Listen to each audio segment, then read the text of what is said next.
उसने कहा जब तू अनुग्रह में बढ़ेगा, ग्रेस में बढ़ेगा, तू बरकत में बढ़ेगा। तू ग्रेस में बढ़ेगा तो सब चीजों में बढ़ेगा। और उस ग्रेस को तुम हासिल कर सकते हो यीशु मसीह की पहचान के द्वारा। एक सिंपल पहचान नहीं जो बाइबल नॉलेज से आप लेते हो, जिस तरह साइंस की लेते हो, जिस तरह मैथ की लेते हो, इंग्लिश की लेते हो, इंजीनियरिंग की लेते हो, पर कहता वो वाली ग्नोसिस नहीं, तुम्हें एपिग्नोसिस अपने लाइफ में लागू करना पड़ेगा इन सब रूल्स को। कहते जब तुम लागू कर लोगे मैं तुम्हें ग्रेस में बढ़ा दूंगा। जब ग्रेस बढ़ जाएगी तुम्हारे सब तरफ से बढ़ोतरी होगी। और याद रखो जब खुदावन आपको ग्रेस दे, दुनिया लाख कोशिश कर ले, वो ग्रेस कभी नीचे नहीं आ सकती। इसलिए तो आपने हमेशा देखा होगा कि विरोध करने से कभी भी किसी का नुकसान नहीं हुआ। क्यों? विरोध करने से ग्रेस कभी कम नहीं होती। ग्रेस बंदे के सिर के ऊपर है, लोगों के हाथों में नहीं। अगर वो पहचान में घट जाए तो वो ग्रेस में कम होगा, पर किसी के क्या कहने से और ना कहने से वो ग्रेस में कम नहीं होगा। उसने कहा उसकी पहचान जब तुम में होगी तो तुम अनुग्रह में बढ़ोगे, और जब अनुग्रह में बढ़ोगे तुम अपने आप को खुद अगले लेवल पे देखोगे।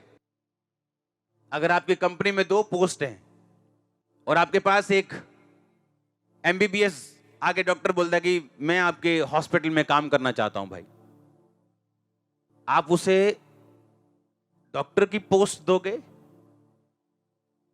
या एक नर्स या एक कलर की पोस्ट दोगे? डॉक्टर की दोगे क्योंकि उसके वो काबिल है। उसी तरह जब आपकी स्पिरिचुअल डिग्री बढ़ती है, ग्रेस एक डिग्री है, जब आपको स्पिरिचुअल डिग्री बढ़ती है दुनिया लाख कोशिश कर ले, खुदा आपकी पोस्ट ऊंची करता है हमेशा। कुछ भी कर ले लोग, क्योंकि आपकी डिग्री जो है वो क्या है? स्पिरिचुअल है। अगर क्लर्क की जॉब लेने आए, आप उससे ये नहीं बोलोगे भाई नहीं क्लर्क का नहीं, तू यहां बाहर कोई और काम कर। नहीं, उसने वो पढ़ाई की है, वो मास्टर है इस चीज में, आप उसको वही जॉब दोगे क्यों नहीं दोगे? कोई जॉब छोटी बड़ी नहीं, लेकिन आप डिग्री के हिसाब से चलोगे। हालेलुया। उसी तरह से जब आपकी ग्रेस बढ़ेगी, आपकी वैल्यू, आपका लेवल, अनॉइंटिंग, बरकत, सुरक्षा बढ़ेगी। और याद रखो ग्रेस जब बढ़ती है, आपका अनुग्रह जब बढ़ता है, ये चारों दिशाओं में काम करता है। 4 डायरेक्शंस। आपको हर टाइम एक फैसला करना पड़ता है, इस काम में मुझे क्या करना है? बाइबल की सुननी है या दिल की सुननी है? इमोशंस की सुननी है या बाइबल की सुननी है? अगर आप जेलसी में हो तो आप वचन से बाहर हैं और आप यीशु मसीह को प्रैक्टिकली नहीं पहचानते। हां, और जब आप जेलसी में चलते हैं आपकी ग्रेस कम होती, और जब पहचान नहीं होगी, कि पौलुस कहता हम अपने मुद्दों को क्या अन्य जातियों के पास लेके जाएं? कितने मेरी बात को समझ रहे हैं? और इसीलिए जब प्रैक्टिकली पहचान नहीं होती तो जब वो अपनी फील्ड में वापस आते हैं उनको अटैक्स होते हैं। शैतान अटैक करता है, कलीसिया में बोलते लोग टिकते नहीं जी। नो, ग्रेस होगी तो आप रहोगे। आमीन।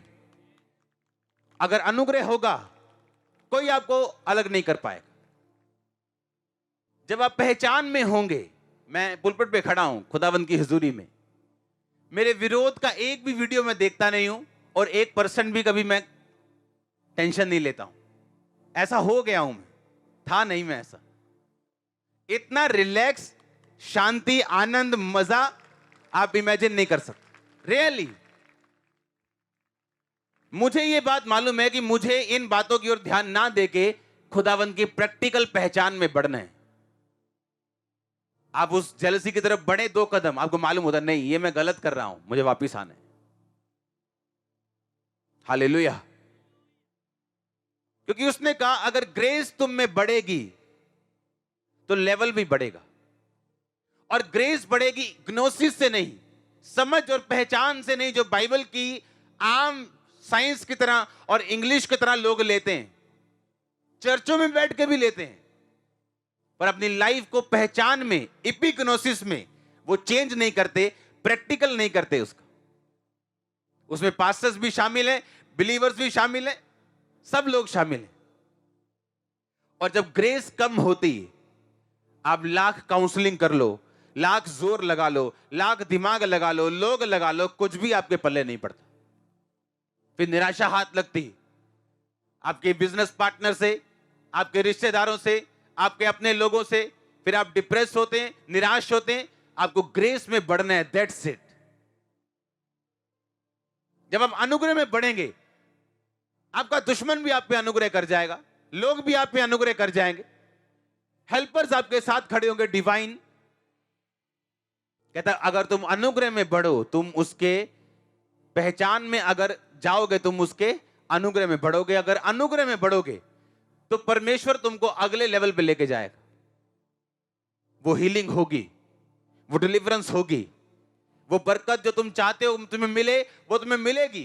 परमेश्वर ने कहा अब्राहम मेरी उपस्थिति में चलता जा और सिद्ध होता जा। सिद्ध होने का मतलब मेरी पहचान में पूरा बढ़, पूरी तरह मुझे पहचान और मेरी पहचान में चल, और फिर मैं जो तुझे देना चाहता हूं मैं दूंगा। ये एक ऐसा प्रोसेस है जो फ्रस्ट्रेशन से भरा हो सकता है कई बार, पर उसका एंड आप हंसते होंगे। आमीन।